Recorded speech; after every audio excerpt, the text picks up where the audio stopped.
listening to the Mike Riley Now podcast on the Young Angels of America Network. Follow us by visiting MikeRileyNow.com. All right, and welcome to the Mike Riley Now podcast here on the Young Angels of America Network. I'm your host, Mike Riley, and I'm usually joined by my lovely co-hosts, Cameron Robson and Charlie Sandy, but tonight they had to study for finals because they're still in school and they still got school stuff to do. So we're going to wish them a lot of luck on their finals, and you girls study hard and, pass all them classes and whatnot. Today is Thursday, December 8th, 2016. And a lot has been going on. But before we jump into it, I definitely want to start out by thanking all of my new subscribers. I've been getting tons of new subscribers this week, lots of good reviews. So I want to thank you guys all for that. Please tell all your friends about it. Spread the word. Log on to MikeRileyNow.com and make sure you follow us on all the, social media stuff, the Instagrams, the Twitters, the Facebooks, and all that cool stuff. Yeah, man, my Instagram is getting kind of cool. I got to give myself some props. So if you haven't checked out my Instagram yet, do yourself a favor. The handle is at Mike Riley Now. I am such a shameless promoter of my own material. It's not even funny. I'm gonna start wearing T-shirts with my face on it.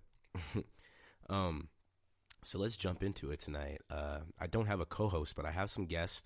Of course, I have Britt Dockery in the house, and I have my man Joshua. Joshua, what's your last name? Fishman. Joshua Fishman is in the building tonight. Good man. So we got a little bit of a live audience. So thank God for them. All right. Been somewhat of an interesting week. Oh, and by the way, before I jump right into it, in the third segment of our show tonight, we are going to have a very special guest, Miss Peggy Moore, who ran for city council in the city of Oakland, will be joining us tonight. And so I'm really excited about that. So stay tuned for our third segment. So a lot's been going on this week. So much has been going on. It's kind of hard to unravel. I mean, everything from since the last time we spoke last week, it's just been a roller coaster from Donald Trump's cabinet picks, from picking Linda McMahon to head the SPA, to picking, I forget the guy's name, who's going to be heading the EPA, but he's a climate change denier. And then, of course, we have, what's my man's name? He's the CEO of like Carl's Jr. and like Wendy's, or not Wendy's, but Hardee's. Andrew Putzer, I think his name is, or something like that. But he's going to be he's going to be the Secretary of Labor. And this is a guy who's completely against like minimum wage increases. And he thinks that hurts small business. So this has been a pretty interesting week. And on top of that, there's been all this talk, too, about this conflict of interest that's been going on within the Trump administration about him not actually putting his assets into a blind trust, about having his family take care of it. And he was saying that that's a blind trust during the campaign, which means he probably doesn't know what a blind trust is. And all of these things. And then there's what's been happening at the Dakota Access Pipeline. Plus, there's this recount thing that's been going on in the battleground states with Jill Stein.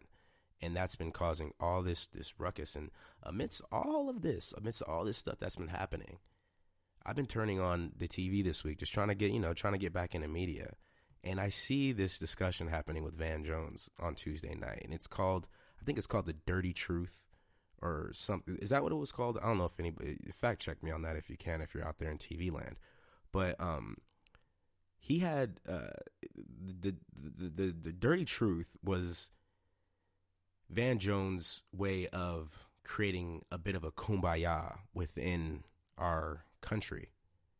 Because one of the things that he opened the show with, actually, was we as a nation, and I was talking to my man Josh here earlier, where he had brought up about how we are talking past each other, completely past each other for some, not for some reason, but there's this, we talk about this all the time on this show, about how there's this great divide about, we talked about this pretty much in depth last week, about how one side just sees the other side as just completely wrong, right?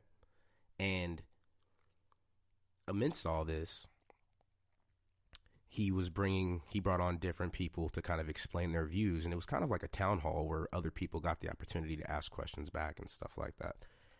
And it really kind of took me for a spin, just kind of hearing some of the topics they were talking about. and kind of how they were avoiding some of the issues. Like one of I think it was when Rick Perry was in the crowd. One of the guys that was sitting down, he was one of the ones that I think got his job saved through the carrier deal that Donald Trump and Mike Pence put together in Indiana. And the guy was like, oh, you know, my job got saved because of Donald Trump. And, you know, I really think he's been doing his thing. And, you know, and Van Jones just was kind of like, yeah, okay, sure. I can see that kind of. I mean, he didn't give in easy, but, you know, and Rick Perry kind of explained, you know, see, he's doing good. And look, he's going to drain this, you know, he's going to clean this up and clean that up. And, you know, they failed to mention, you know, how Donald Trump was able to keep only, 700 something jobs, not 1,100 like he claimed, in the country by pretty much bribing Carrier to stay here with taxpayer money. That's not what he campaigned on. But that didn't take me for a loop as much as the other kind of topic they were discussing, which was racism. And during that discussion of racism, you know, it really kind of jolted me a little bit because, you know, we the truth of the matter is, you know, America, for all intents and purposes, and you can argue this with me as much as you want, America is a racist country. We were embedded in racism. It's in our fabric. It's in our DNA. There is no such thing as you don't see color if you live in this country. It slaps you in the face every day. And the way race is being talked about in this country these days has just going to show the evolution of how much of a problem it still really is. And how do we get past this race thing? Where does it come from? Why does it still exist? One of the big talking points during the campaign was racism, right? And I'm going to attack the left a little bit here for a second. Yes, there was a lot of racism going on the right, especially during the rallies and things like that. But the left made it a point to use that as one of the biggest talking points. You can't vote for them. You can't do this because they're racist. Racist. And then when the conservatives hear these types of things, there's this backlash. There is just, I'm not racist. I just think people need to take personal responsibility for their own, problems and, and this and this and this and that. And how could you call Donald Trump a racist and a sexist? He just put a black guy, in his cabinet, Ben Carson and Nikki Haley and all these other people. So it's kind of hard to back up that argument and sit there and point and say somebody's a racist when from a logistical standpoint, conservatives are just pointing out things and saying, no, I'm not. Look at, I'm not a racist. Blah, blah, blah. You hear it all the time. As a matter of fact, during this week, there was also a lot of a hype around this girl. I think her name is Tommy Lauren. I think I'm probably saying her name wrong. I say everybody's name wrong, by the way, so don't judge me. But this is she's a millennial. She's about 24 or 25 or something like that. And she's a conservative commentator who has really strong conservative views. She's a really cute girl, so she gets a lot of attention online. But in the hindsight of things, her views, like she compared Black Lives Matter to the KKK. She has said things like, I can't even begin to explain. You got to Google search it and kind of look. But she's been on all these, I think she went on Trevor Noah's show a couple of nights ago, and she kind of represents the modern kind of conservative view on race and on how racism kind of is not really a thing that they kind of pay attention to. And then there's another flip side of it too, where they play it back on liberals and they say, you're the ones who are racist. You're the ones who are causing all of the racism that's happening within our country, and you're the one who's causing this dark divide. Here, I'll play you a clip of here, actually, let me load this clip up real quick. I'm going to play you this clip of Rick Santorum last night, or not last night, but the other night on when he was talking to Van Jones. And this is their explanation of how they see this racist issue. Hold on. And I don't mean they as in the other side, but as in a lot of conservatives. Look on the other side of how a white person might see this. Right. 98% of blacks voted for Barack Obama. 90-some% vote for Hillary Clinton. And no one talks about, wow, there's a racial issue going on in the black community. That's not called a black lash. That's okay. Yet the white community in the last several elections divided. Yes, votes a slight majority in the last election, not this one, but the last one, against President Obama. Race has become an issue. I would make the argument because President Obama has elevated the issue of race and really made it a much more divisive issue. I understand his sensitivity to that issue, but I think he has brought it on the stage and has not handled it well, and I think that's hurt. I'm going to tell you. Okay, so you kind of hear it there where this is becoming the talking point, as if, it's the problem of the liberals who keep bringing up these racial issues, who keep making everything about race, which is why race kind of persists, why racism is still so persistent within our society. And they don't necessarily kind of, like I said, go to the root of the problem. And now the right's kind of spiking the football because of the election results right now. And they're just kind of using that as a way to point to all kinds of conditions within black communities, mainly African American, and assert that they're pretty much just products of their own condition, or they're nothing more than pawns for the Democratic Party. And we're falling for it as suckers. Now, how do we dissect this issue from a logistical and rational standpoint, where we can talk about race and ways to get past it from kind of a point of view where we understand the history and evolution of it? What is, where is this racism coming from? Right? At least that's my point of view on it. Since the Donald Trump presidency kind of happened, there's been this movement called the alt-right, and it's been led by this guy. I think his name is Richard Spencer, and Richard Spencer went and spoke at Texas A&M a couple nights ago, and he's a devout, self-devout white supremacist. He no longer claims he's a white supremacist, but he pretty much, he has this belief. He holds on to this belief, this old belief, where he studied from these old German philosophers and things, people Adolf Hitler studied under, that asserts that Europeans, whites, the people from Europe, the people from the North, the Nordics, are just the supreme beings when it comes to Western civilization. Here, I'll play you a clip of what he said the other night after he got through doing his speech. The fact is, only white people can support what we call Western civilization. And here, I'll play you another clip. He said here about how Donald Trump kind of inspired that in him. Donald Trump as a potentiality was undoubtedly energizing. And what I mean by that is that the Donald Trump campaign was the first time in my lifetime that an identity politics for white people was on the scene. So the point I'm making, the point where I'm going with that is that this ideology and this belief system has stemmed from years and years of evolution based upon the idea of a caste system, some sort of biological difference or social difference or cultural difference that is natural amongst the different races that separates us, right? Now, when this country, if you really want to talk about racism, I mean, we're about to hit a break here, and we're gonna skip our news of the day, and we're just gonna talk about this on the other side, because I still want to talk about this before we have our guest on. But if you really want to really talk about racism, you really got to talk about slavery and the history of that and kind of where it started.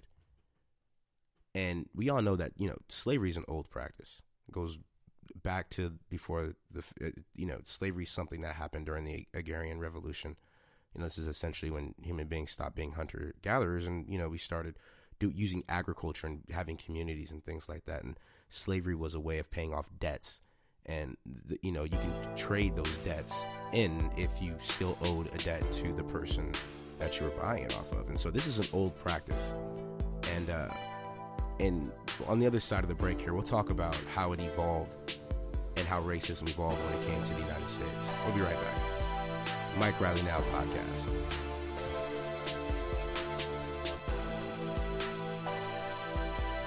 You are listening to the Mike Riley Now podcast on the Young Angels of America Network. Follow us by visiting MikeRileyNow.com. All right, y'all, and welcome back to the Mike Riley Now podcast on the Young Angels of America Network, MikeRileyNow.com, and all that cool stuff. So, just to pick up where we left off, I was talking about the history of like, slavery. And so, when the slaves first came here, when people were first brought here, obviously, a lot of people know there was indentured servitude. And, there's the story of John Punch, of how, 3 indentured servants ran away, 2 of them white, 1 of them black. They got caught, and the 2 white ones got, sentenced to, 20 or I think 10, 15 more years hard labor. But John Punch got sentenced to slavery for life. And ever since then, that's when the chattel practice started. Now, that's neither here nor there. But from that came the idea of the economic system behind slavery, where, cotton is king and the South kind of ruled that area. And they started a racial caste system where, being black is slave.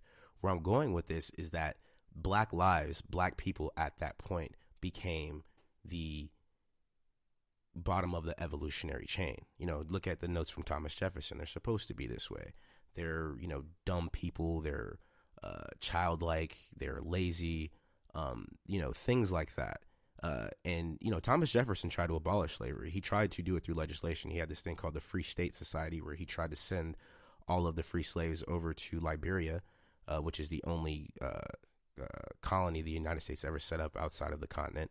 And this is in Africa. And they named Monrovia after James Monroe, which is the capital of Liberia. And they were supposed to send all the slaves there, but he wasn't able to get that passed. Abraham Lincoln tried to do the same thing, because they never looked at this as a country that they wanted to be set up to have blacks in it. They didn't necessarily agree with slavery, but they didn't like black people either, right? Okay. Civil War happens. All that cool stuff, right? Slavery's abolished, 1865. After Reconstruction was over, everybody knows the story of, Jim Crow, right? And that whole thing. And back then, racism was a little more in your face. It was a little more easier to call someone an N-word. It was a little more easier, to do things like that. I mean, blacks were terrorized in the South, which is why the Great Migration happened. And this was during, the 1930s and things like that, right? So we're going to fast forward a little bit further. World War II happens, right? Everybody goes and fights in that war. Now, World War II was a big deal. This wasn't some small time where, the entire world was at war. This is the biggest human conflict in the history of mankind. Humankind, rather. Blacks fought in that war side by side with whites.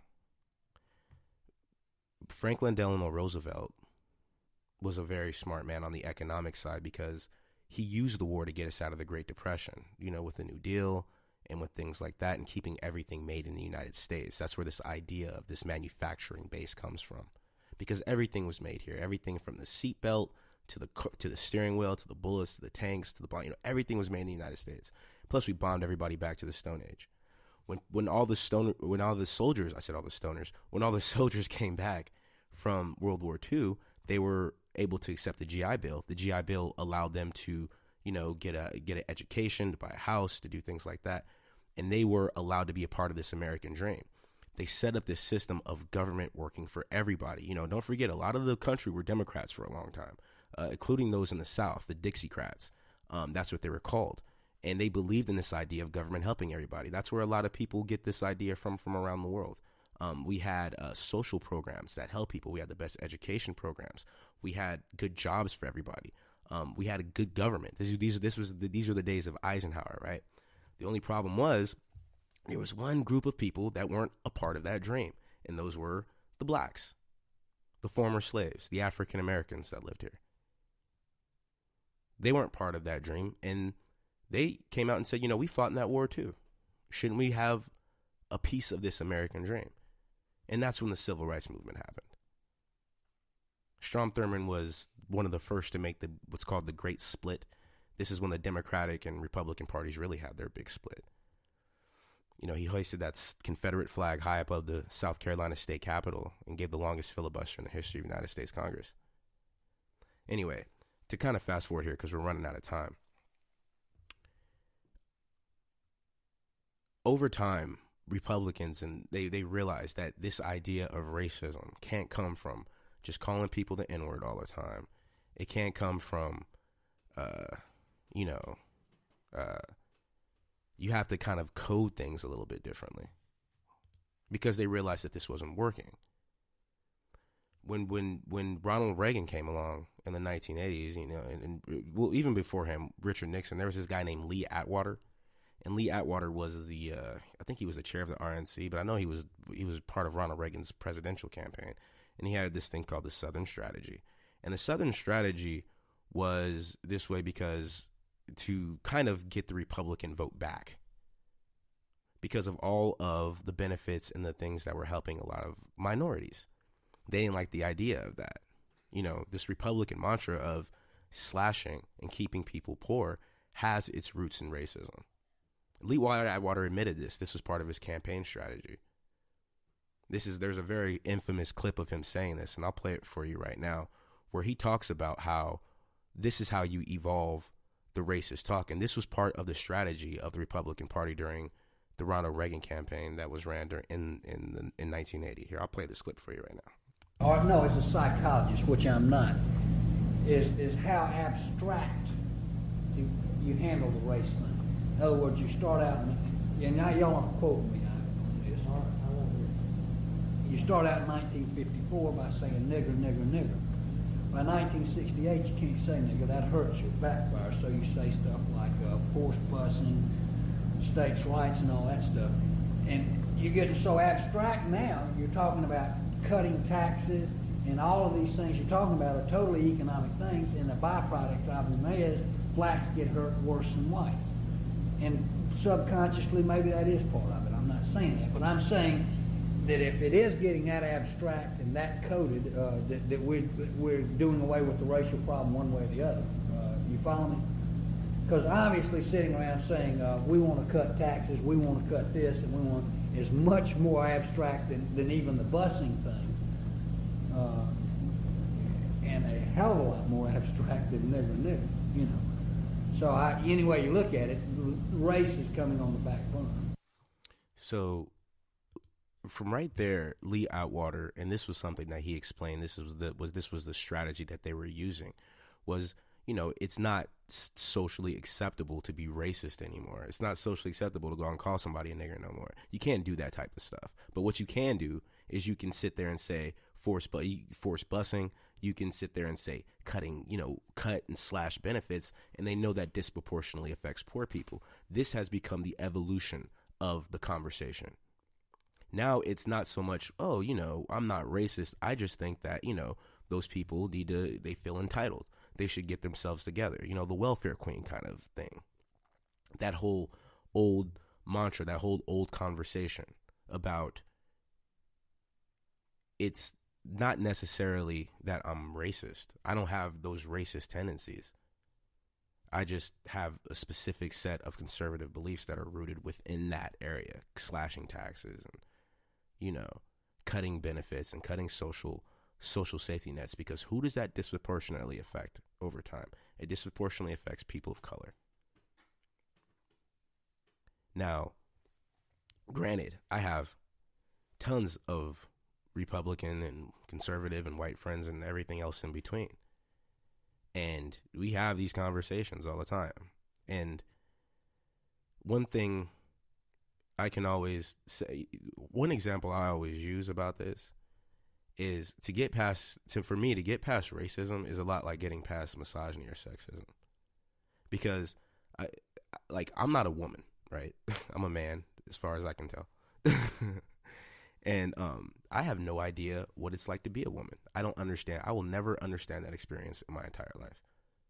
I'll never know what it's like to have to wake up in the morning and, have to deal with, oh my God, is today going to be the day that, I get sexually assaulted, or having to deal with specific emotions, or having to have that experience, having to carry a baby, having to have a menstrual cycle, for God's sakes.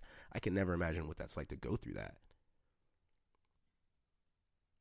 And likewise, I tell a lot of my friends, that's the way it's kind of like to be black. That experience in this country is one that's unique. And it's unique because it's born and it's shaped from this history that I talked about a little bit earlier. This history of evolution from slavery to second-class citizenship, all the way down to being looked at as entitled. And this is a conversation that we're going to have to continue to have. All right, y'all. We got Peggy Moore on the other side of the break. This is the Mike Riley Now podcast on the Young Angels of America Network. We'll be right back. You are listening to the Mike Riley Now podcast on the Young Angels of America Network. Follow us by visiting MikeRileyNow.com.